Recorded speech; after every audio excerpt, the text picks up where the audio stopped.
Bonjour amis téléspectateurs, mbote na bino tout batu bolanda biso Congo la belle news 42 tozala de temps en temps balobi mikolo donc makambo eza ya oinda. S'il faut dire, il faut toujours dire.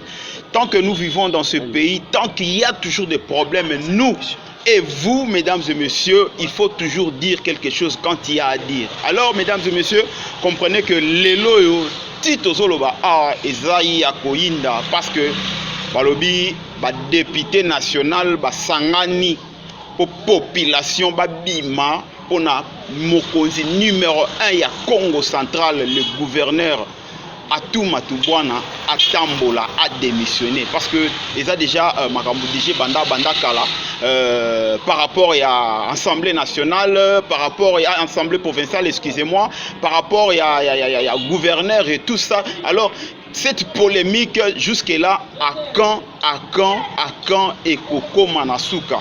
Alors, mesdames et messieurs, comprenez que déjà, sur ce plateau, il y a Congo la belle news, émission et Kozala vraiment accompagné de deux personnalités, vraiment, analystes politiques. Na droite, c'est déjà Moko Nabiso Azala, déjà Nabiso na ba émission Belé, président Doudou Zanga, bonjour. Bonjour Escas. Oui, sentiment ya bozala na yo lisusu encore une fois na émission Nabiso. Merci. Et surtout que na gauche Nabiso toza na monsieur Pascal Moukoulomani. Bonjour Pascal. Bonjour Escas. Boni. Kimi Ezali. Kimi Ezali. Alors mesdames et messieurs, les lots ndenge bolanda biso partout dans le monde, tant nazo partout dans le monde, nazo tala déjà depuis États-Unis parce que balobi mikolo États-Unis a un peu à bouger parce que boza tout le temps connecté boluka boyeba. Qu'est-ce qui se passe réellement et surtout que comment est-ce que les affaires marchent dans Congo central, province Oezo Zala parmi les poumons, le deuxième poumon il y a Congo RDC donc Bozana et Belé Boota la biso nazo tala déjà numéro 1 la number 1 donc Vicky Mbombo maman Némérode depuis Washington, Nathalie Soussou Liliane Kimbukusu, Irène Nzita depuis San Francisco wana bandeko na biso donc place Bozali Bambote Belé, sans oublier le sponsor numéro 1, il y a maman Sylvie Bonienga, maman Nabana, Babi la Queen Mad, monsieur bienvenue Vemba, place Boza. Donc na minute tozana bandeko na biso tolo bela makambo ya gouverneur ya Congo central akokendeto akokendete. Vraiment déjà na bandeko na biso tozo fungola déjà un peu moi lisolo déjà avec le président Doudou Zanga, tozo mona déjà que non, vous êtes pour le gouverneur Atouma Toubouana. Pendant que déjà les 31 avec l'honorable Adrien Poba, en tout cas, Batoubaza a déjà mobilisé qu'il faut tout ça la marche pour pousser le gouverneur Atouma Toubouana à Tambola, bel et bien. Donc, c'est-à-dire quoi? À présenter lettre, il y a démission. Mais jusque-là, vous soutenir Atouma Toubouana à tenir. Pendant que Koto est honorable, va s'organiser la population pour pousser à tendre vers démission. Non, ce qui n'a qu'à si bien ndeko Escas, Kota la ke omoni mutu soko ye au vanda na été, ko jije na mabete. C'est vrai que Atouma Toubouana y est pour le moment azo en tant que gouverneur provincial, il y a une colo province, il y a une simba, mais institution nyonso oyo ya province na biso. Mais na nkolo baboye. Atouma Toubouana batia ki e kotiate. Atouma Toubouana ba pona ki e ko pona. Na assemblée provinciale et pas ya bandeko ba député. OK. Selon constitution na biso pour Atouma Toubouana alongo, il faut pas destituer. Balongola e kazaka wa militaire na ye d'abord. Il y a qui gouverneur ou bien au baponele tant que gouverneur ou bien état que député atikali moto pamba nde bakoki kolongola ye bon nayebi ke naza juriste te naza mingi te na makambo etali droit mais quand même selon état de droit na neto landa makambo mboka na biso ke Atouma Toubouana basengi a présenter démission na lettre de démission na ye Atouma Toubouana ko présenter lettre de démission ndenge nini basenga ki balongola Atouma Toubouana immunité na ye. OK. Toye na assemblée provinciale. Toye na ba député o batiaki Atouma Toubouana na kiti wana. Basengi bo kiti sa ye na kiti wa bolongola ye kazaka. Ba député wana batali ke tina kolongola gouverneur Atouma Toubouana kazaka ezali te parce que batali ke na mbeba o bakoyi kolongola ye kazaka. Wana auchozo kibokondisika. OK. babani d'abord kolanda ye na mbeba nini bakolongolela ye kazaka bamoni tina nango te bamoni infraction ya atuma tubwana te batiki ye na kazaka na ye cour d'appel cour de cassation otoyokaki elobi non atuma tubwana ye ne mutu azali kolo makambo elekaki epai ya vice gouverneur esengeli ke bokende bolongola ye kazaka po biso tozwa moya ya kozwa atuma tubwana bandeko député batali ke bazana atuma tubwana aza ata na erreur moko te batiki ye na kiti toyeli su koloba ke atuma tubwana parti politique na ye regroupement politique na ye FCC ba retirer confiance epai ya le gouverneur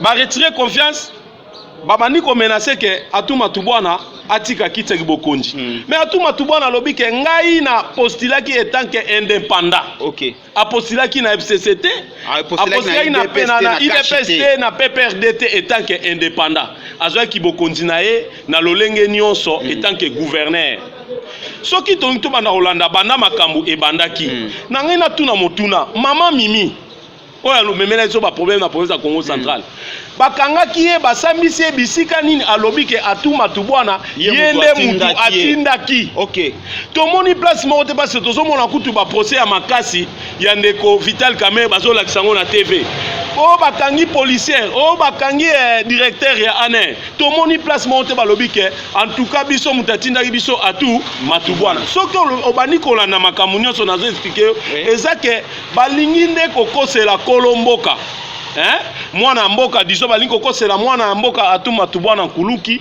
babandi kokrele ba problème po avana na kimia te na pouvoir na ye elingi koloba lokola apostulaki na FCCT lokola FCC présentaki candidat na ye papa na biso mbati e ba manigance nyonso na soko tali euti wana pona ko empêcher ndeko atuma tubwana asala na kimia soki toye koloba ke ba marche o bazo organiser na chité wana nengo lobi bandeko Adrien banani Adrien mais papa Adrien papa na biso nani nani député na biso nani oyo ya Matadi waza na chaîne Matezolo papa Matezolo bozo organiser marche boko organiser marche na tina nini parce que atuma tubona basenge a démissionné na cour constitutionnelle mais a rappelé bino bota la lettre botala bozonga na mibeko oyo eyaki po balongola ye kazaka po kodémissionner loba nango ndeko na ngai tozalaki na na émission ya Molaire alobi eza na 3 casquettes kodémissionner ou soit akufi aza lisusu te ou soit empêchement ou soit balongoli ye immunité oui mais ou soit a démissionner mais bokoki kotinda mutu a démissionner par pression te bokotinda mutu a démissionner par force te merci beaucoup ngana sukisa ngai non na chité ngai na monité lolenge nini oyo ba député bazo organiser marche pour atuma tubwana longa donc pona nga na moni keza ke loboko ndezo pesa malisusu te donc alingi nete ko sacrifier province ya Congo central yango kaka nde mbeba mais soki na expliquer banda to bandaki talisanga mbeba na ye mususu wapi.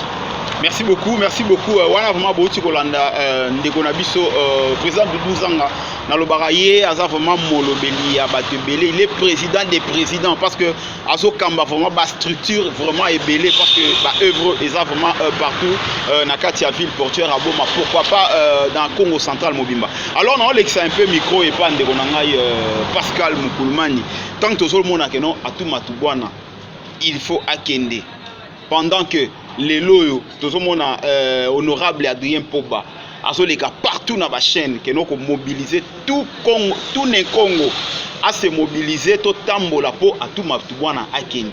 Pendant qu'il y a des députés nationaux. Mais or, na minute à tout matubwana soto bi total la paix en réalité, député national tende mutako longo. Ça y est. Merci Namaloba Ndeko Skas au PCB sur l'opportunité tout me ga ko éclaircir na opinion tant nationale qu'internationale na nini o ezoleka na kati ya province na question ya marche nga naza na sima ya marche te moko pona ko sala na gouverneur le gouverneur azalaki déchi officiellement je crois que ezalaki na plénière moko esalemaki na ville ya Matadi na hôtel moko quelconque o ba député ba désapprouva qui confiance na bango envers le gouverneur Otto Tangi Kombo Atuma Tubwana Kuluki azali gouverneur ya biso nyonso.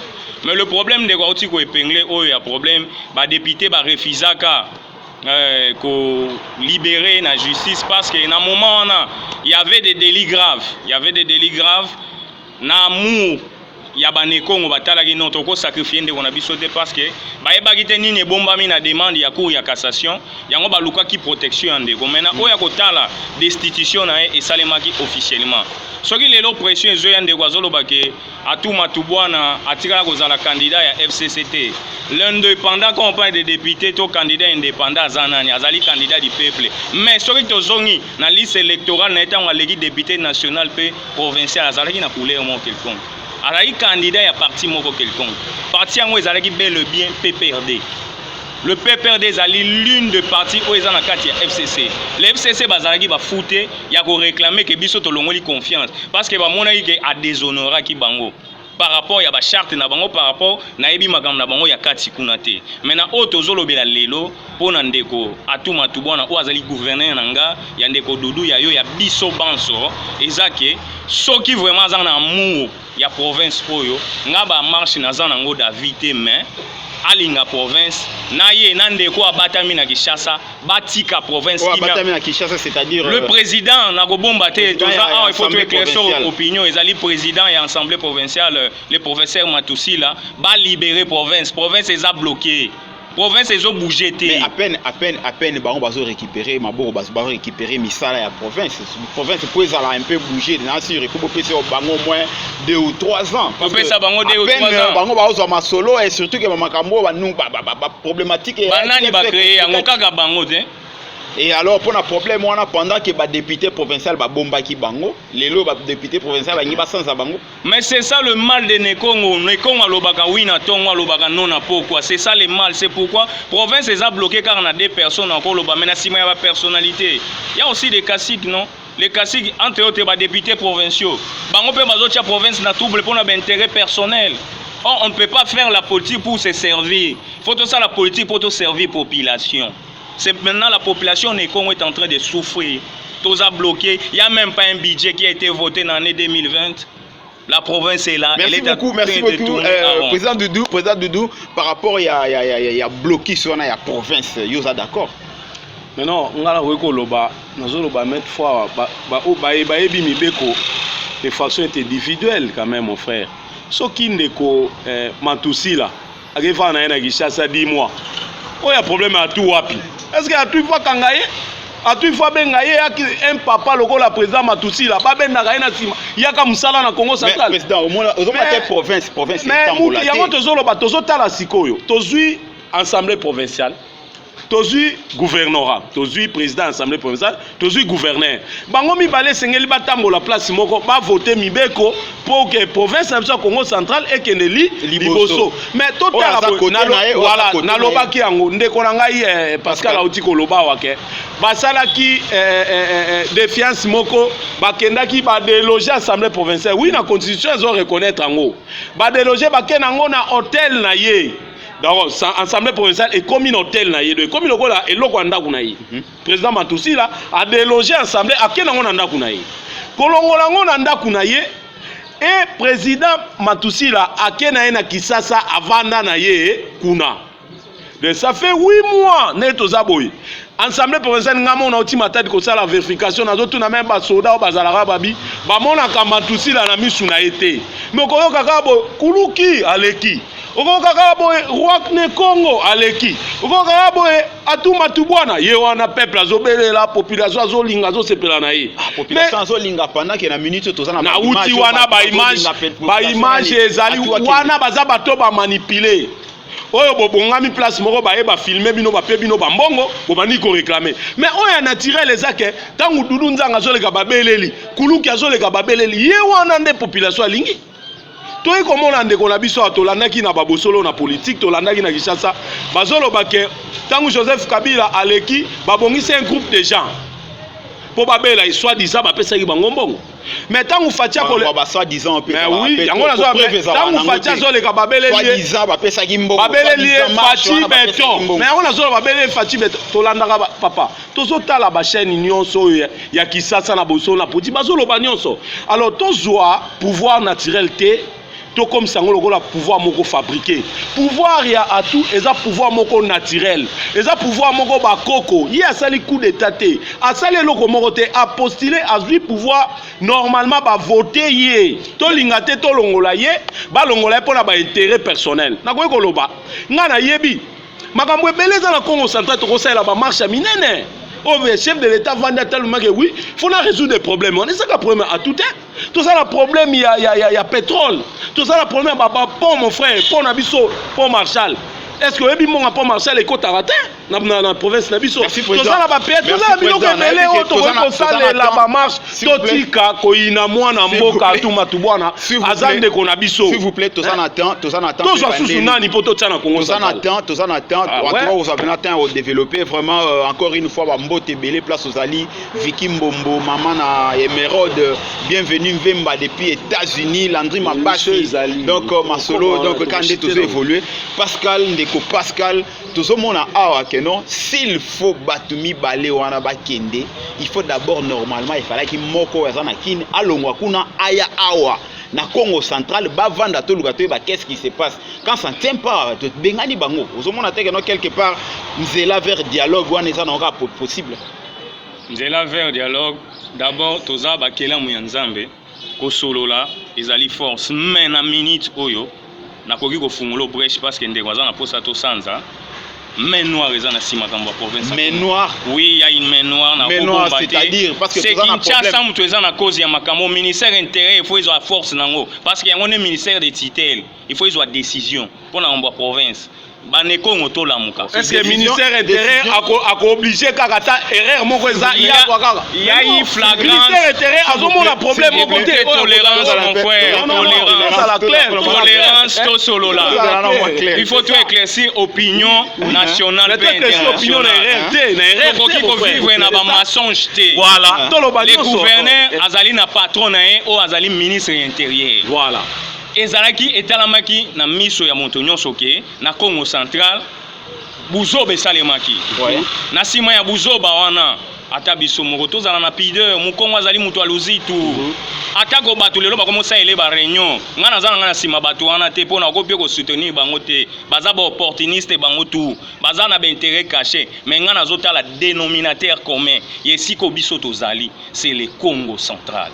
Cette province, ezali province à Liboso où il y a une civilisation. Mais aujourd'hui, dans l'histoire, il y a RDC, province où ils sont en retard. Le gouverneur bazaki élit les 26 gouverneurs. Mais aujourd'hui, total la Congo central. Na vitesse tozalaki, na baninga toza wapi. Mutu ne photo mituna avant to batama na siba intérêt. Mais guerre à deux personnes. Guerre à deux personnes parrainée par des lobbying ba batami quelque part. Parce que les losoki, le garant a bon fonctionnement, a eu décision de passer dans le conseil des ministres chaque vendredi, a instruit le ministre intérieur à trouver solution à problème à Congo central. Donc, par là, vous allez nous dire que non, calme et à président Fati, il y a un des autres permettre peut-être. Oui, le silence du chef, ils ont toléré Babouzoba. Na condamné chef T parce que là, c'est les garants. Na utilisé le terme, na bien, ils allaient dans le poteau garant. Azali guide suprême de la République démocratique du Congo. Atali les 26 provinces. Oh, province phare. Il y a un budget, il y a 86 milliards pour na 5 na quinquennat na ye. Congo central a une bonne part. Pendant que nana bandi ko tambola te. Ce qui est le province ezo simbate, c'est que ba projet o ya prometaka biso na campagne na ye. Ba budget o ba salaki soi-disant o ba oti ko réviser na plan ya trésorerie. Et ko salema te.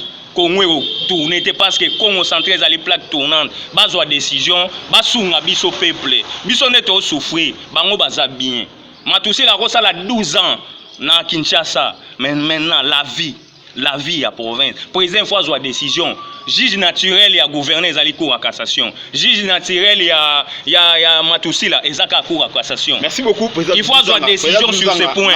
Nazo ngana poser sur moi question ezo yara toujours de temps en temps ozo mona te que non à tout matubwana oui tozo appuyer parce qu'il y a ça na faute.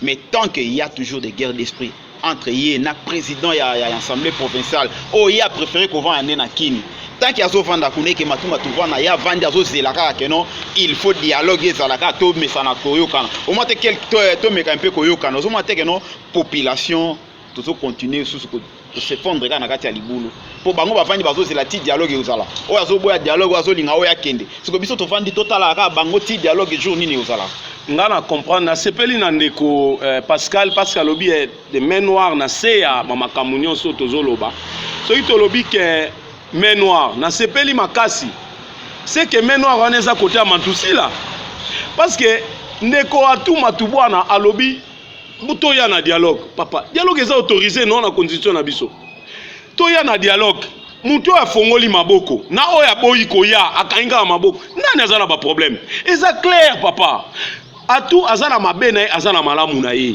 mais d'abord toya na nous tovanda tolobela nyonso na dialogue toloba ngote na musika même makambo ba émission tozo sala normalement eza la mission moza pa sikoyo tovandi balobi ke o atuma tubwana mais atuma tubwana asali nini est-ce que bokoki kolobela ngana atuma tubwana mbeba na ye ezali nini parce que bolobi ke atuma tubwana azosala eloko te na province atuma tubwana azosala boyeboye te papa mboka na biso ya Congo eza mboka ya mibeko baye mibeko bayebi gouvernement etambolaka ensemble na assemblée provinciale gouvernement provincial mais sikoyo ndeko oyo assemblée provinciale aboyi na ye nazobandela ngwawa alors eye kokoma ke ba député provinciaux bango moko basiliki bazwi décision ya kolongola président na bango lokola ba oyo baza toujours na main noire na se nango ba député national bayebi ke soki président na longwe Matusila atuma tubana kozwa force ya kotravailler à l'aise babandi ko compliqué toloba boyi ndeko. Donc par là on va ba député national balingi te non ba député national baza na copie na ngona Matusila na président Matusila bazo luka contre atuma tubwana o asaline lokote toko koma na ebite soki to population vande zo zela binoti wapi population banzela yango papa ko sala ngo ensemble na budget assemblée provinciale atuma tubwana za mta mibeko azola na mibeko ndenge ezali sans assemblée provinciale ba voter ba budget provincial a travailler ndenge nini ako zo mbongo ndenge nini. Il faut président de l'Assemblée provinciale à libérer l'autre pour expliquer peuple était pour peuple à comprendre que Moutazo bloqué Zali président Matusila. Toya Boena chité mon frère. Tolo baboye. Oui. Papa. Biso ba peuple ne Congo. To continuer dans souffrance. Papa, to zali na papa Jacques Aot. Manan ba bundisi. Oza témoin, eza ba Adrien. Combien de fois ba honorable Adrien, ba honorable pour la ba funda Jacques na télévision boy. Si les autres père de vieux à craquer, si le vieux wana kei. Tozalé na papa mbachimbachi banane babundisi. Tozalé na bade kusu banane babundisi. Bachasadi tumba banane babundisi. Papa, turo ya atu, on est balbaka fachi béton, atu béton.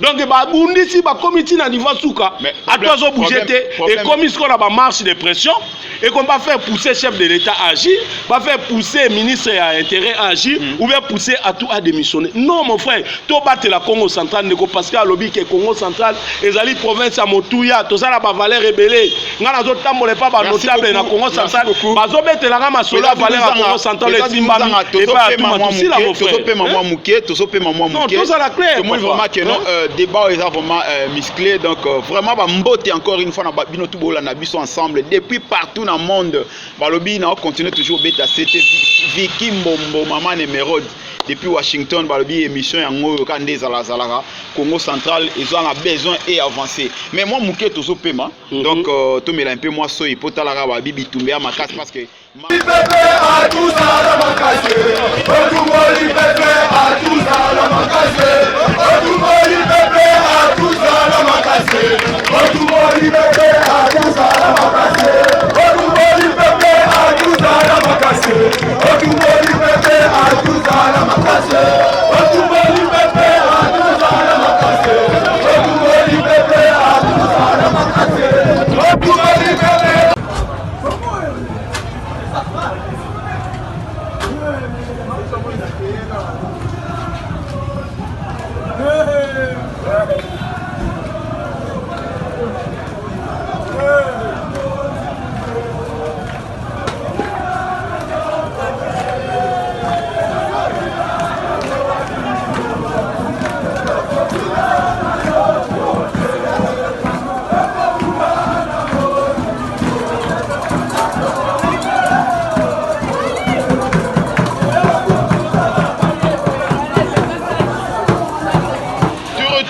retour sur le plateau de Congo Label News. Vous tous qui nous suivez depuis partout dans le monde, dans cette chaîne qui est là pour servir tous Congolaises et Congolaises qui veut vraiment être informés de tout ce qu'il y a comme problématique, que ce soit politique, sportif, que ce soit musical. Donc en tout cas, soyez vraiment connectés dans cette chaîne en direct. Pour être connecté, pour être ami de cette chaîne Congo Label News, mon frère, ma soeur, c'est simple, là où tu es. Et surtout que c'est une chaîne qui est tellement suivie à partir de vos téléphones Android. Soyez vraiment souple. Juste en bas, il y a juste un truc là en rouge où on a écrit s'abonner. Donc abonnez-vous massivement. C'est vraiment gratos pour que nous soyons toujours le vôtre. Alors, tout ce que nous aurons à voir comme information, vous serez directement imprégné. Encore une fois, de retour sur ce plateau. Vicky Mbombo, place aux alliés, là toujours parce que Balobi, Yonoza Nata Mikolo, moi si qui toque depuis Washington, et sans oublier aussi les sponsors, le manager, Motoa Simbara toujours, maman Nabiso, la Queen Mad, bienvenue Mvemba place Azali, encore une fois, Bambo Tebele. Pascal Ndego Nabiso, tous ceux qui sont encore micro, tu fungoli étape na micro et pas na yo par rapport à la réalité, encore une fois, tous autres à la Kakakenon, à tout Matubwana, apparemment, na Koyoka, président Luzanga, à tout Matubwana n'a rien à faire. Donc, tant que Joanna Van, excusez-moi, tant que le président Assemblée provinciale a vendu na Kinshasa, donc tozana elo moko totikala kozwa ya solution zate. Alors solution ya bien zaka kenon yé alongwana nukuna aya kuto po masolo to bandeni to kotambola. Bon, merci bien. Tolingi to éclaircir le peuple congolais ne kongo nyonso na makambo parce que tozo comprendre te ou ne kongo comprendre place province ezali ou ne kongo zo comprendre été to batami na biso na couleur nga na za jaune nga na za rouge. Non, c'est pas comme ça. Province oyo biso ba misusu bon tokoki komi kumisa te. Province oyo pona biso to monde rango lokola jardin d'Éden. Province ya Congo central. C'est-à-dire na idée ya Nzambe asala ki hasard te que province existait dans na point oyo. Maintenant biso ba o ba pesi biso étape oyo tozo zwango à la légère, tozo sakana nango parce que ça lokola mwana ba pesi mbuma ya diamant ya zo zwango lokola libange fois bamba muninga. Mais sakana nango lingo ba te no so problème eza yo ke va na na kin. Non, le problème c'est quoi? Soki tozo na ba couleur politique, même le président Matoussi là, il n'est pas de l'FCC, il est de la Mouka. Il a été voté comme Kassiki à la Mouka. Aujourd'hui, tous les politique congolaise, par contre, comme même si na lioto, on n'est pas même si en réalité la vie pour Congolais s'épanouir, pour les Congolais s'épanouir, tout le monde qui n'a pas jamais quoi banamiki. Si vous voyez meilleure façon à trouver solution à Mboka na biso fa que vendre la kin. Mais c'est pourquoi na epengla qui na sima awa na liboso na ibsa qu'il faut que le président se décide. Problème comme à niveau ya président. To ko na ba théâtre nyonso ya ba ping pong ezoleka. Oh cour constitutionnel est commis, au cours à cassation et salibo, il y a une autre solution. Le garant a bon fonctionnement. Il y a ma camunion soit garant de la nation, magistrat suprême a sa décision. Pascal, au cours répondre à la question moi étant simple. Oui. Problème oyo et bandit exactement wapi. Est-ce que ça a un problème, il y a fameuse problème, il y a maman Marie, maman Mimi, excusez-moi. Bon, le problème, il y a province, il y a Congo central. Et tiré de départ, et bandit, et tiré départ. Et tiré départ. Mais ça là déjà ne logo moko et batamaki. Eloko ozaki nini? Eloko ngo zala nini? Tolingito solo là. Oui, oui. Tolingito solo, il faut to fungo la population. O azolanda biso na musika. Problème est nini? Le gouverneur na biso. Omoni politique, toyokaka. La définition à Batouanzela, oh, ezali, eloko lokuta, non, politique ezali, art de diriger la cité. Cité en onde bisoba, oh. Mais, tant on a vu province, à comme ma province, na geneti ya ba sponsoring. Azo ba député mo ba comme ça mo ba fanatique na ye. Azo ba député kingani, a comme ça ba contre. Oh, tant on comme mon konzi esika, kozala ni pour ni contre, ezala mon konzi ya bato nyonso. Mokonza memaki déjà division na départ na ye. Et tina souka mes attentes ya na vice-gouverneur yango eboti se stap. Mes attentes ya na vice-gouverneur yango eboti lisolo ya se stap. Et ça l'a mis hasard te. Ti est comme un niveau qu'il faut que ça la muninga po de banane sans pour autant que ba to postuler ki lokola ba coalition. na selon ya liste électorale lokola ba coalition soki moko ko biso soto ko kweya ndeko ya ko se ressaisir après mokonzi na biso ke eza ya loki réconciliation basana kina adjoint basali réconciliation tike cour à cassation se ressaisir na dossier senga ki akangai mais ba nekongo na mwa bolingo wana zozonga susima nazozonga pona la mais batombaki déjà ba PV wana na cour de cassation bamona yeke ezalaki na ngo banini ezalaki batumbaki yango ezalaki elongolaki yango déjà ndeko tika koloba boye wono ozokosa population batumbaki PV moko te mais état de droit bazokosala ba PV wana olakisa ba PV cour de cassation yemo déjà ça soit déjà idée que non mona événement que non donc cour de cassation pour les stations à mon côté non azalaki barré na route ya ba députés provinciaux baboya qui livraison ya gouverneur des provinces. Il faut qu'on se le dise de vérité. C'est cours de cassation yé moko alobaki non atiki dossier par là c'est que bato bazo induire population erreur eza bato ya députation provinciale mais les députés ka oba lobaki lelo ke a tout gouverneur na bango lelo ka ba député wana ba changer yango na lobaki na bandeli bango ka ba changer ba lobi a tout lisusu te lokola mes attentes ezali toloba vérité lokola mes attentes ezali nga naza na posa ya ndeko a tout aza population ya Nekongo aza population congolaise akoki kosala carrière politique na ye na volet mususu mais soki aza na bolingo ya dialogue bazoloba na ye na Matusila président ya assemblée provinciale batika province ekokufa te soki bango mibale balobwe mais po batika il faut assemblée kotati assemblée provinciale ekota assemblée provinciale po ekota il faut yé o aza mokonzi na bango nyonso président république azwa décision azongisa ye yango nazolobela ndeko koloba mingi te kosagite te tosolola to ede bandeko président le number 1 asinsurge na problème oyo akadre mutu na mutu azonga na esika po babongisa nzela ya province. Donc par la marche oyo il y a les 31 avec l'honorable Adrien Poba ils en ont un sens te nga marche Adrien Poba je vous dis nazana ba antécédent dans des côtés aza député à Boma mais nga na benga kaye na koloba ngo na kobomba te c'est un opportuniste. Merci beaucoup. Marche ya ndeko Adrien Poba notre honorable ils en ont sans objet. Merci Escas vraiment na pesi bato nyonso ba Holanda biso lokola Edi Longo RP à Kundiambote maman Karine Labomba la femme courageuse pesi mbote mais naloba nazonga mwa mkena ndeko nazongi mwa mkena ndeko Pascal ti siko ndeko Pascal alakisi biso te place nino esengeli balongo la gouverneur à tout ti siko ndeko Pascal alobeli biso mabe ya gouverneur à tout te na sepe na ndeko mama merci pour éclaircir opinion que gouverneur à tout asali na eloko moko te zela na lobela yo pasolaki ba PV nyonso wana makambo problème na biso toya na marche papa toya na marche cour de cassation c'est bon nani lakisanga document oyo baboyaki yango yoka toya na des documents papa toya na marche soko lingi to sengi remise na marche toya na marche document moko te komona na TV wana atwa kotikala wana pe atwa za wana non ngana eko comprendre que tolérance s'il vous plaît nazotala intérêt gouverneur autiko engagé 200 personnes 200 jeunes na province ya Congo centrale 200 jeunes na province ya Congo centrale mon frère zala calme pas les épalanga na loba papa sikala sakola mama marche zela na sakola mama marche ndeko Pascal s'il vous plaît pona marche oyo ezosalama les 31 bandeko na nga organisé par honorable Adrien Poba bana Congo central boyo kanano merci ndeko Pascal pour reconnaître que honorable Adrien azali opportuniste de honorable Papi Mantezolo aza très parce que yé et pas na trahison donc toyé na honorable Puela yaza mutaba passe alongola biso pour MGT awa et que na matadi to perdaka nyonso pona ba erreur ba député donc tolo baboyi ba marche o bazo salisa ba ndekola biso ba honorable comme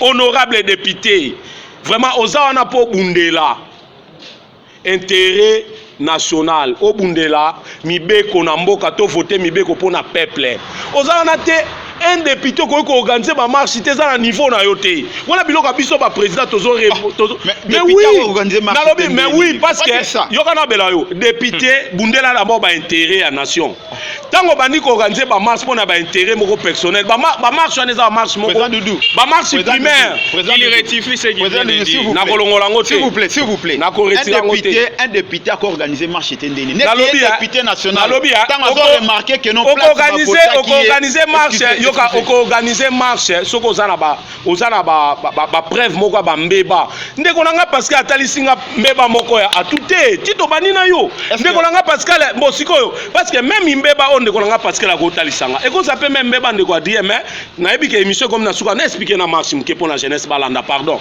bana Congo central bana boma benu kuwa munu bien ndinga boma munu meka tuka sala ba enquête nyonso parce que mkezo na tuba veska na meku ave mumo na ve meka tuka na banda na boma mekota bachela munu meka tuka na matadi tina kasangulu meka tuka vérifier bien mambo umtia ngulutila mais expliquer bien awa mambo ya tata beto matusila na mambo ya fuma beto à tout gouverneur ya province maintenant mekuza na ba député comme député honorable Adrien il faut tchoni avoir na honorable ta la ville à boma honorable bandila tete avant la matadi papa mais ça ngenge honorable ya ngenge honorable ya députation nationale député national pardon mais honorable betke na mambo mingi na boma ta la port wa ta la bralima wa ta la CVM wa ta la onatra wa badi bongo wa mambo mingi na ville boma ville ba voter kenge yake na ba problème sérieux mais problème on a pour retraiter yango il faut ba président ya assemblée provinciale il faut gouverneur ya betela ku condamner ba député provincial ba ou ensemble ba ngana kutambula ve président Matusi na me bloqué mais ngé okuna na Kinshasa assemblée ina ekele yake na ku vivre tete tubi la mambo a port tubi la mambo ba journaliste tubi la mambo ba jeune ngana kutambula ka tubi la mambo kuluna les débats tutubake mambo ya makambo ya marche zela no un peu en tolérance s'il vous plaît tous un peu en tolérance voilà na oboto un peu moi micro muke parce que ozo entremêler un peu moi problème parce que total la mingi marche totalement maman mais na yeko pesa conseil biloko nini faut marcher ça la mela marche fait ça la nini quand vous dites que honorable Adrien Poba yé azana ndingisa te au la marche ngana non ngana lobité quand il trouve que y a un lobby te kazana ndingisa ko ça la marche non na lobby honorable Poba pour ba marche oyo ba pression ya makamwa mike et ça ba biloko atana on te pose honorable moko oza honorable respecté. Alors honorable Adrien Poba ngana zo senga ba problème eza na ville boma. To ba nana no avant to ne longola atu. Honorable, to za la ba port. To za la ba problème kangama ba na mandat passé. Tina mandat na yo to zo kene o to so 2 ans et demi. Ba port ba bloc belé o zo faire vivre jeunesse sa ville boma to zo lela. Stade des athées. Banana na biloko wana honorable. To ya bo ekoloba ke ba marche bazo organiser. Bazo organiser ba marche moko intérêt personnel. Donc des mots Pascal azo ba mais oui mais non mais oui ngana simande ko Pascal nakoloba ke oui ba marche oyo ba honorable azo organiser ça ba marche moko intérêt personnel honorable Adrien Poba a gagné ce que a bien sali marche en intérêt nini azo mais non mais Pascal aotoloba bien biso tozolo bango ke eza ba meno ngai na meki mke ko so na donc toza sima honorable Adrien Poba mais oui parce que soki lelo ndeko atwa longwe so il est de quoi toi longwe ba ko yesu ba voter tant ba voter kanya ke bimaka to bien ngote ke tant ba voter ba di pepe sama ba mbongo pepe sama tant mbongo pepe sama e kende pa nani lelo pe tozo mona confusion dans la katiwa tozo mona papa na biso Jean-Paul Vemba Jean-Claude Vemba oyo azali autorité morale à parti père ya honorable Adrien mais aza ensemble na Nkuluki na ndeko atu okokuta mamba zo solola joie honorable Wens honorable provincial na biso ville boma mais ensemble aza 8e na liste oyo bazo défier nani Matusi là mais lelo oyo papa na koko baza na sima mutu mais yo mwana o révolté na yo ozomona te que il faut tika ndako kende donc eza eloko moko honorable azonga na katikati eza honorable Wens honorable Jean-Claude Vemba honorable Adrien baza libota moko bana papa maman ou moko ye abimi boy batikali mibale le fond honorable azonga po bako mamisatu et puis pe to travailler te pona ba intérêt personnel bana ya Congo central mungana kutuba bana matadi parce que na boma ba meti na marche ba mena ta na matadi biso to linga marche sala na boma mais ba kimisa makena na matadi bo bimate bo tek bo kosa mate bana Congo central benu bimate po problème eza ya ba intérêt na bango total na ko la papa mso Jean-Pierre Bemba bimaki na mwasi na na bana na ye mais honorable adie wapi mwasi ne na bana na ye honorable pour la jour wana tande ko bimate pourquoi utiliser jeunesse tika ndeko aloba tokokata micro s'il vous plaît tokokata micro tika ndeko aloba jeunesse jamais na kosepela to le kaneta pour mususu a répliquer to le kaneta mususu za na réplique par rapport ya oyo ya zoloba nga vraiment moke na regret ya ngolo na pangi ya munu nzanga dudu na kumona kulanda ni kubanda na tete ti na place betume kumina pangi ke na panchan pangi na manima ya kima mosi pangi ya munu betsa la province abetu na ntwala na ukatsa tu mais il faut ni kwenda quand il y a une malaise na province il faut ni kwenda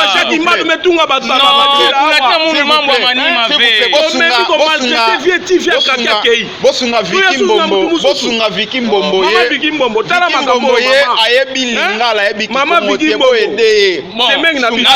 nazongi na lingala ndeko nanga dudu nzanga Liliane Kimbukusu nazoyoka motema nange meli makila koyoka ene Kongo lokola yo au lieu de soutenir ma valeur, évolution, progrès, il y a province. Non, ça c'est mélangé, ça c'est du méli-mélo. Oh là là. Au Moniport, quand le gouverneur Nchassa a salaka de mukanda na ye pour mouvement ya koto ba député te ba salaki yango. C'était par vision à faire vivre pour ya Oyebeka. Gouverneur a se décidé à qui le maintenant il y a des personnes gouverneur a tout soga longwe bache mususu province ko continuer lobi a cause mandat mususu tout le monde a bamboka mususu ba président bakenda bazonga ce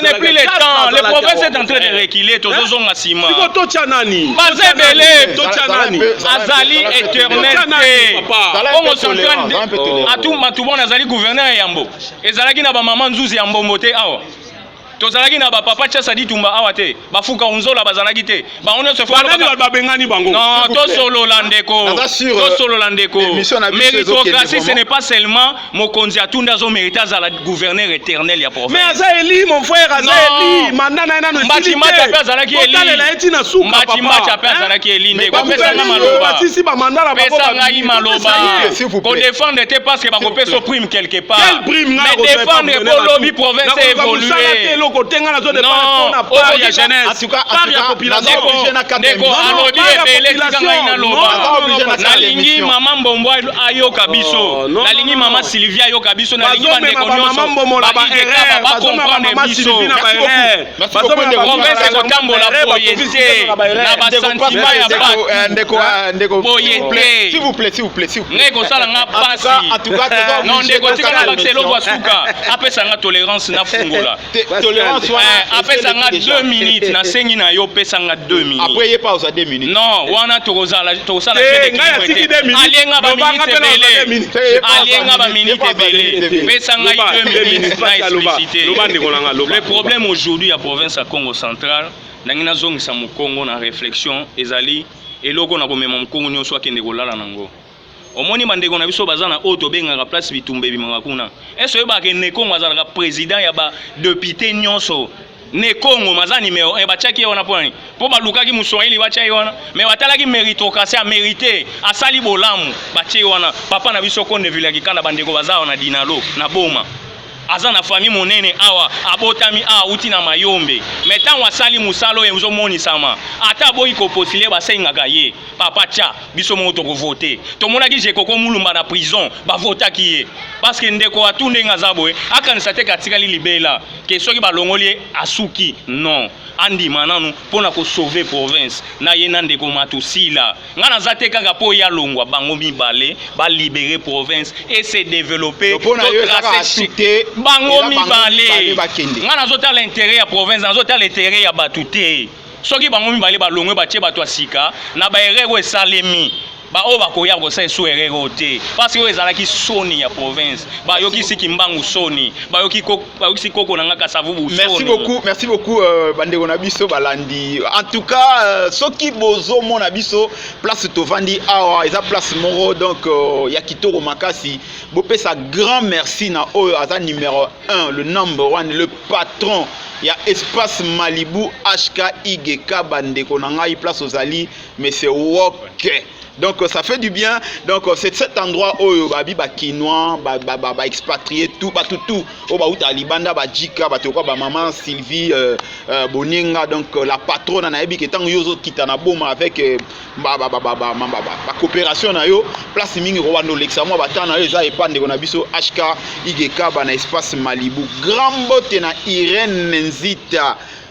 Ça c'est de la part ya Gingoma depuis San Francisco, place aux États-Unis, Bambote Belé, Liliane Kimbukusu, encore une fois Vicky Mbombo Maman Emerald Balbi émission vraiment et ça les mis uniquement pour nayo donc tout sentir que nous au vendre à Washington.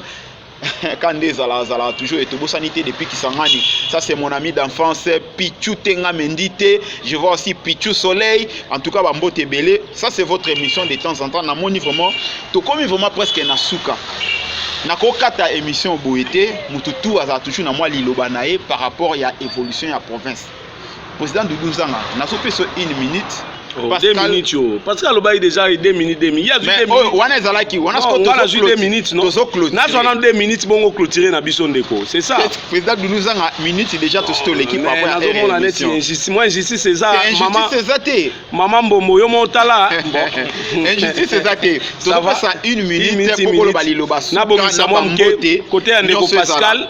Ndeko Pascal pona na meka kozonga mke ndeko Pascal papa na biso papa na biso assemblée provinciale na Matusi là azali membre ya parti ya Abako ya Kasavubu aza membre ya parti ya Abako na la Mukate on a bongisa moi mke et puis pe kozonga moi mke ndeko nanga IGK ba espace vraiment Malibu donc c'est bon et tout ça ndeko na biso edi longo RP ya Kundia Mbote pourquoi pas Mamimi Mala charmante leader Clovis Ndendo donc nangina lo baboy ndeko nanga merci na sepeli escas mais na ngai na mekamke ko créer l'opinion hein ozana 1 minute kaka presque lingesi là ngai étant que président jeunesse nazo soutenir dialogue donc vendredi tozana marche pour to soutenir Congo central to kene na dialogue vendredi marche non bon mais à la marche il y a soutien marche de soutien pour na dialogue boma vendredi aux assure et créer des mais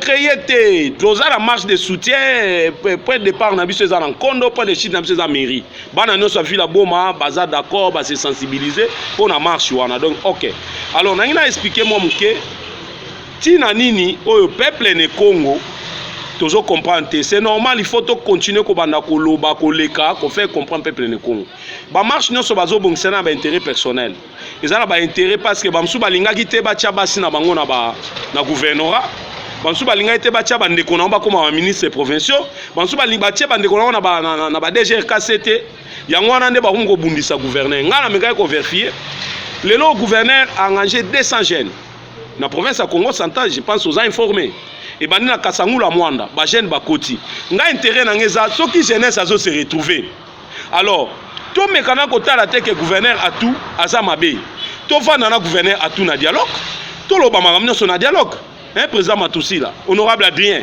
honorable Puela honorable 1 minute oui 1 minute na 30 secondes on a 30 secondes honorable Papi Matezolo to vana na dialogue boza ba ne Congo so to longoli ya tout bozo ka to longola tout o to ko chabo obundise ka to yebi je na bino boko bundisa e kaka alors pour boyokisa bosala so erreur asuka te bondima na dialogue boya to fana dialogue to loba boloba mabe ya président ya gouverneur atu na dialogue soki après dialogue abongisi te biso no soto kotomboka mais mutu na bovana na dialogue te bozo sa ba marche de pression donc ngapo nanga bana matadi ba me bokelo men bima la marche benu bima ve surtout ba jeune marche bazo sala bazo utiliser bino jeunesse bino nde bazo utiliser bazungo babombi basi na bana baona bandako bino nde bozwa masasi botambola ofele na suka lango bakoluka négociation bazwa ba enveloppe ba secret na toyebi yango alors bana matadi benu bika benu kubima ba bimate na pesa mbote quand même na moi batu pona yebike tozo kende na pesa mbote na mwasi nanga mama Diamaka Zadi vraiment yo wana simbi bana na palais kimia na pesa mbote na gouverneur Atuma Tubwana Kulunki le roi ne Congo fumu nkumu donc yewana na pesi mbote pourquoi pas la pesa mbote na ceinture bureau na mobimba ya Patil Fouka pourquoi pas Murphy pourquoi pas Karine Labomba pourquoi pas Philippe nani ndeko na Pakou Philippe Pakou donc merci beaucoup tala que président zo sangisa bureau na zui bana boma bana mwanda bana kasangulu mayombe merci Pascal ozana motan to silisa to clôturer ozana liloba donc to loba ozobima lokola vrai ne Congo te merci beaucoup tala ba po ne Congo ne Kongo Pascal moi liloba bon liloba na koki koloba je crois que lokola muto kimia biso to lingaka kimia mais la conclusion ya ndeko nange l'axi couleur na ye il a conclu to sentir ba dédicace na place ekei to comprendre place ya zali mais nga na za place ya zate nga na za place province etelemi oui province ezali likolo a cric pour koloba ba mo soki lelo yo to kosala G province ekokweya et puis bandeko ba koseka biso mais to pesa tante na mokili eseka province oyo batikela biso na koko kasavubu province okimbango atikela biso to protéger yango po lobby aider Congo province ezaka biso te to bénéficier nango mais ça peut peuple congolais en général a reçoit bénéfice ya province na yango kokatanga maleboate ndeko na kosenga boye ngape étant que coordonnateur ya jeunesse de Maïli Tiema na kosenga na jeune nyonso conscience esala tozana na question à conscience ba philosophe ba biso âme sans conscience n'est que ruine de l'âme réalité ya mutu ezande conscience total là to tirer conclusion place to ma province lobby na biso ezaka na maboko na biso na ba marche bolamu na biso ezaka na maboko na biso mabe na biso ezaka na maboko na biso marche ezali démocratique marche ezali droit mais ba marche moko inutile ba marche ya moni kende kwa za jité non na za jité na bandaka émission na maloba agitation ngala za président batali biso ba comprendre place nettoyer ayepo Pascal a dégagé jeunesse à la côté jeunesse à Kosala quand est-ce que jeunesse aux musala mon frère kaka na kolongola ka ba gouverneur to utaina de gouverneur Jacques Ache ba misala c'est compliqué wana est gouverneur à tout tout ba problème en tout cas na okata bien ça conscience pour la province jeune to za pour ça gouverneur à libosoté si vous avez la gouverneur à libosoté yo batami na sima ya nkulu ndeko batami na sima ya Congo central ngana za na sima ya Congo central on est obligé à quatre émissions mesdames et messieurs ça a été pour moi un plaisir ça a été pour moi un plaisir il y a une émission oyo mesdames et messieurs ça a été pour moi un plaisir à présenter une émission Maman TV Bonienga au Monica déjà que notre normal c'est un opéra vérité depuis le 31 avec honorable Adrien pour la intérêt à parti politique na bino posa la clair mon frère ciao. Celui qui est contre le dialogue n'est pas mon Congo parce que le dialogue c'est une vertu de nos ancêtres et qui a toujours fait des preuves mais les problèmes on va au dialogue pourquoi et ça c'est très important parce qu'à partir du moment où nous n'avons pas une même lecture de l'objet pour lequel nous allons au dialogue nous allons continuer à nous déchirer. Il faut être clair qu'aujourd'hui notre province, comme ont dit mes prédécesseurs, est devenue la risée de tout le monde. Et je ne crois pas, après une année, la province a fait des pas. D'ailleurs, vous savez que nous avons largement reculé parce qu'en fait, au Congo central, nous n'avons pas bien géré cette crise. Et ce n'est pas du fait aussi de ce que nous appelons peuple ou la population. Nous devons laisser le peuple de côté. Au contraire, le peuple est manipulé. Le peuple est victime des actes de nous les politiciens. Parce qu'il faut dire la vérité, c'est une crise institutionnelle. Aujourd'hui, la province est déstabilisée à cause de deux institutions qui ne marchent pas ensemble. Vous savez, les institutions, c'est comme le parti vital d'un corps humain. Lorsque l'Assemblée provinciale et le gouvernement ne parlent pas le même langage, lorsqu'ils s'entre-déchirent, jusqu'à devenir la guerre des individus. Et cette guerre a entraîné des divisions même au sein de la population.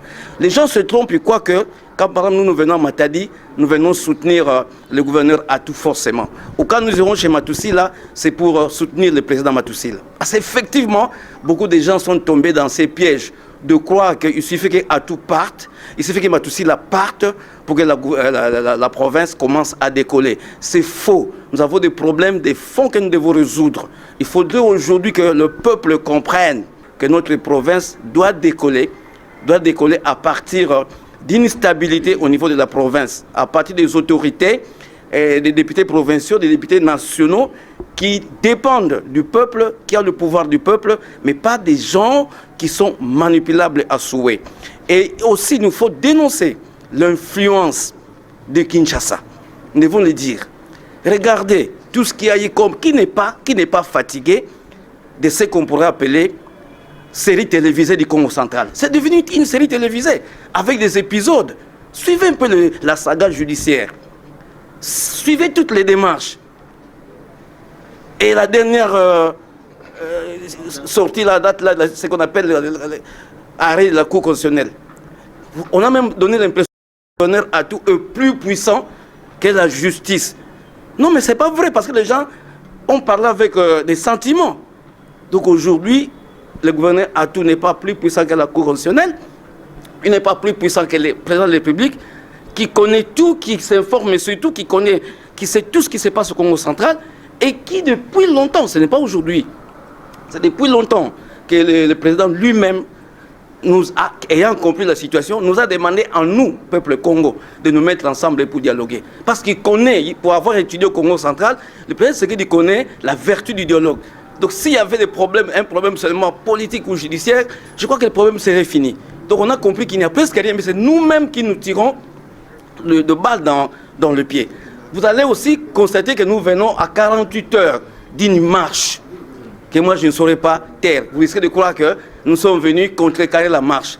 Nous sommes des démocrates. Ces gens-là qui sont pour la marche, et ceux qui commandent cette marche, et ceux qui voudront marcher, et ceux qui ne marchent pas, c'est notre peuple.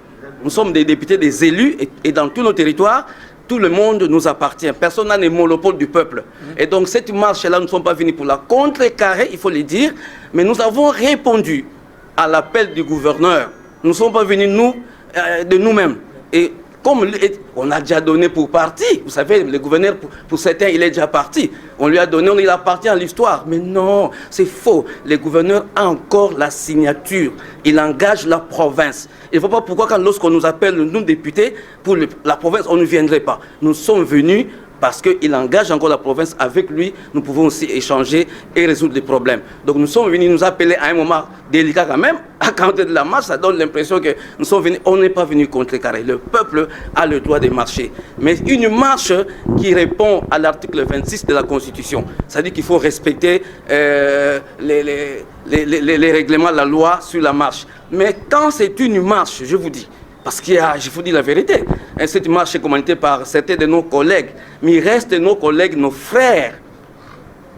Avant les élections, maintenant et après, nous resterons des frères, c'est que nous avons des communs. On peut avoir des divergences. Mais nous, je crois que nous pensons que pour la marche, une marche, vous avez déjà vu une marche où il y a déjà l'appel à la violence, appel à la rébellion.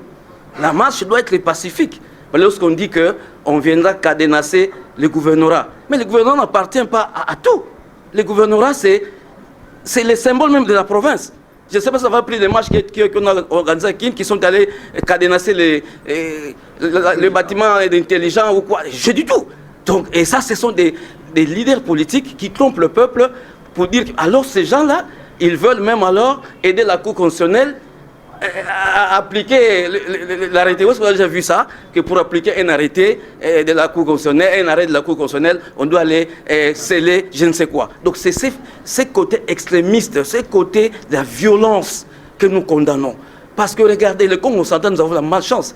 Dites-moi, lorsqu'on a massacré nos frères de Songolo dernièrement, et ceux de Kinshasa, qui a marché ici? Quels sont devenus ces corps-là? Nous ne sommes pas pour la violence, nous sommes contre la violence, nous sommes pour la paix, et nous demandons au peuple Congo de comprendre. Parce qu'aujourd'hui, quand vous allez avec Atou Matubwana, vous êtes les diables. Quand vous allez avec Matoussi, là, vous êtes les diables. Ce n'est pas un problème d'individu. Nous allons passer, nous, comme députés, nous avons le mandat jusqu'en 2023, Atou va passer, Matoussi va passer, mais il faut aller au dialogue pour voir quelles sont le problème réel, les racines de ce conflit. Tant qu'on ne va pas aux racines qui datent de longtemps, Mbado est parti, il est mort dans quelles circonstances? Il y a des problèmes profonds ici qui dépassent les individus et les dialogues doivent être inclusifs. Je vous dis d'avance, si ces dialogues-là, il n'y a que nous et qu'il y a une partie des gens qui n'est pas avec nous, c'est d'office un échec. Donc tout doit être fait de manière qu'on n'aille pas là pour le positionnement, pour les individus ou contre les individus, on doit aller là pour les problèmes de la province, dont les problèmes sont connus pour notre province. Tout le peuple souffre, nous souffrons tous, et nous les politiques, nous devons nous entendre, parce qu'on ne nous a pas élus pour nous entretuer ou nous quereller. Voilà un fait, ce que nous voulons dire. Donc la marche, les gens peuvent marcher de grâce, je dis à la population de faire le discernement.